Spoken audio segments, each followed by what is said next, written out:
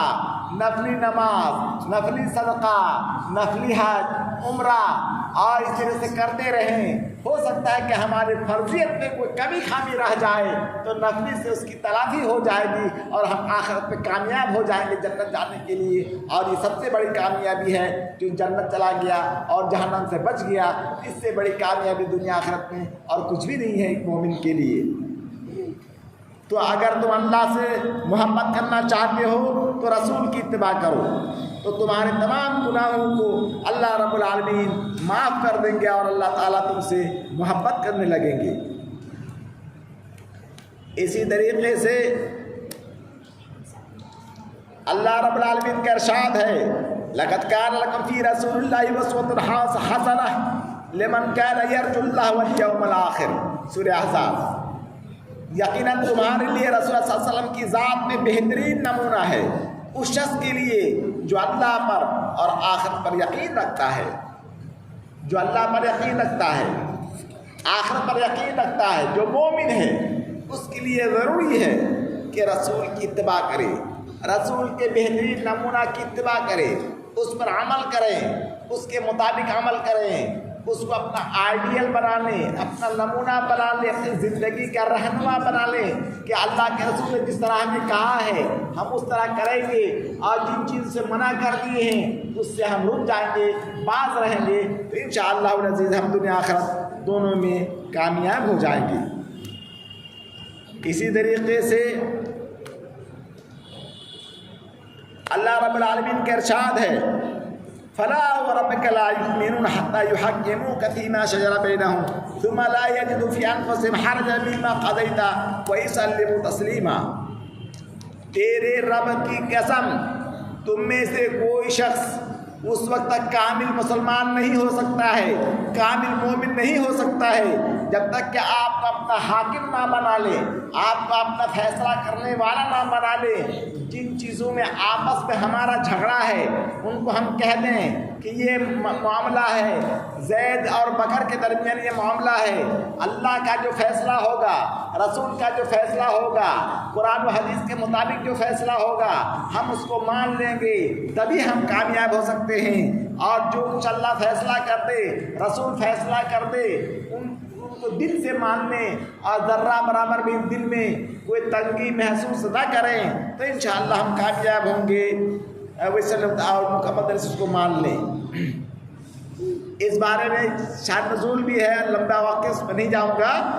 تو اس لیے اللہ رب العالمین کے ایک جگہ اور ارشاد ہے فَإِن تَنَازَعْتُمْ فِي شَيْءٍ فَرُدُّوهُ إِلَى اللَّهِ وَالرَّسُولِ إِن كُنتُمْ تُؤْمِنُونَ بِاللَّهِ وَالْيَوْمِ الْآخِرِ۔ اور اگر ہم آپس میں کسی مسئلے میں اختلاف کر بیٹھے کہ یہ عمل زیادہ صحیح ہے یہ عمل زیادہ صحیح ہے، اگر ہم دینی معاملہ میں آپس میں اختلاف ہو جائے، علماء کے درمیان، طلباء کے درمیان، ائمہ کے درمیان، علماء کے درمیان کسی مسئلے میں اختلاف ہو جائے تو ہمیں کیا کرنا ہوگا؟ اس مسئلے کو قرآن کے ذریعے سے، حدیث کے ذریعے سے ٹٹولیں گے، پرکھیں گے، جانچیں گے کہ کون سا عمل زیادہ راجح ہے، کون سا عمل زیادہ صحیح ہے، کون سا قول زیادہ راجح ہے دلیل کی بنیاد پر، تو ہم اس کو مان لیں گے۔ اور جس پر تنازعات فی شیء، کسی بھی معاملہ میں ہو، خواہ عبادات ہو، اخلاقیات ہو، عقائد ہو، تو ہم اس کے سے ہم اپنے آپ کو حوالہ کر دیں گے قرآن و حدیث کے، اگر ہم صحیح معنی میں مسلمان ہیں۔ اسی طریقے سے اس سے مراد قرآن حدیث کی طرف رجوع کرنا۔ اللہ رب العالمین کے ایک جگہ اور ارشاد ہے فَمَن يُطِيعِ الرَّسُولَ فَقَدْ أَطَاعَ اللَّهَ، جس نے رسول کی اطاعت کیا وہ اللہ کی اطاعت کیا، جو علماء کی اطاعت کیا گویا کہ رسول کی اطاعت کیا، جو رسول کی اطاعت کیا گویا کہ انہوں نے اللہ کی اطاعت کیا۔ رسول صلی اللہ علیہ وسلم اپنی خواہشات سے کوئی بھی بات نہیں کرتے ہیں، بلکہ جو قرآن حدیث میں ثابت ہے، جو وحی آتی ہے اس وحی کی روشنی میں آپ فیصلہ کرتے ہیں، قرآن و حدیث کی روشنی میں فیصلہ کرتے ہیں۔ اس لیے ہمیں چاہیے کہ ہم اس کے کہنے کو مانیں اور اس پر عمل پیرا ہوں۔ تو جو رسول کی اطاعت کیا تو سمجھ لینا چاہیے کہ انہوں نے اللہ کی اطاعت کر لیا۔ اور اسی طریقے سے اللہ رب العالمین کا ارشاد ہے وَإِنَّكَ لَتَهْدِي إِلَىٰ صِرَاطٍ مُّسْتَقِيمٍ، کہ آپ یقیناً آپ سیدھے راستے کی طرف رہنمائی کرتے ہیں۔ اللہ رب العالمین اپنے رسول کو کہتے ہیں کہ یا رسول آپ نے حق ادا کر دیا ہے، آپ لوگوں کی رہنمائی کرتے ہیں سیدھے راستے کی طرف، جنت میں جانے والا راستہ کی طرف، جہنم سے روک دینے والا کی طرف راستہ کی طرف آپ رہنمائی کرتے ہیں۔ آپ صراط مستقیم پر ہیں، آپ صحیح ہیں، آپ کو اجر دیا جائے گا، اور آپ کی وسیلہ سے، آپ کی سفارش سے، آپ کی دعا کی نتیجہ سے آپ کی امت کو ہم 2/3 تقریباً مسلمان جنت میں جائیں گے، اور 1/3 میں پورے نبیوں کے امت ہوں گے، اور یعنی 2 حصہ کر کے 3 حصہ کر کے 2 حصہ میں امت محمدی ہوں گے، اور 1 حصہ میں تمام امت کے لوگ ہوں گے۔ الحمدللہ۔ اسی طریقے سے اللہ رب العالمین کا ارشاد ہے فَلْيَحْذَرِ الَّذِينَ يُخَالِفُونَ عَنْ أَمْرِهِ أَن تُصِيبَهُمْ فِتْنَةٌ أَوْ يُصِيبَهُمْ عَذَابٌ أَلِيمٌ۔ ان لوگوں کو ڈرنا چاہیے جو لوگ ڈرنا چاہیے اللہ کے سے ڈرنا چاہیے کہ ان کو کہ رسول کے حکم کی مخالفت کرنے میں ان لوگوں کو اس امر سے ڈر جانا چاہیے کہ وہ کسی آزمائش سے دوچار نہ ہو جائیں، یا انہیں کوئی دردناک عذاب نہ پہنچے۔ یعنی ہمیشہ ڈرتے رہنا چاہیے، اللہ سے دعا کرنا چاہیے کہ اللہ ہمیں کسی بلا مصیبت میں آزمائش میں نہ ڈال دے، ہمارا کوئی سخت امتحان نہ لے لے کہ ہم اس امتحان میں کامیاب نہ ہو سکیں، اس آزمائش میں ہم کھڑے نہ اتر سکیں۔ اس سے دعا کرتے رہنا چاہیے کہ اللہ ہم کو تو آزمائش سے بچا لے، یا اللہ آسان آزمائش کا، اللہ تو ہر شخص کو آزمائش کرے گا، اس ہر شخص کے ایمان کے مطابق اس کو پرکھیں گے، لیکن کامیاب وہی ہے جو جو اس طریقے سے اللہ کے امتحان میں، اللہ کے آزمائش میں کامیاب ہو جائے۔ اس لیے ہم سے اللہ سے دعا کہ اللہ ہمیں اعمال کی حفاظت کی توفیق عطا فرما۔ یا اللہ ہمیں رسول کے اطاعت کا ہمیں توفیق دے اور ان کے آزمائش اور امتحان میں کامیاب بنا دے۔ وآخر دعوانا الحمد للہ رب العالمین وصلی اللہ علی خیر خلقہ محمد وآلہ وصحبہ اجمعین۔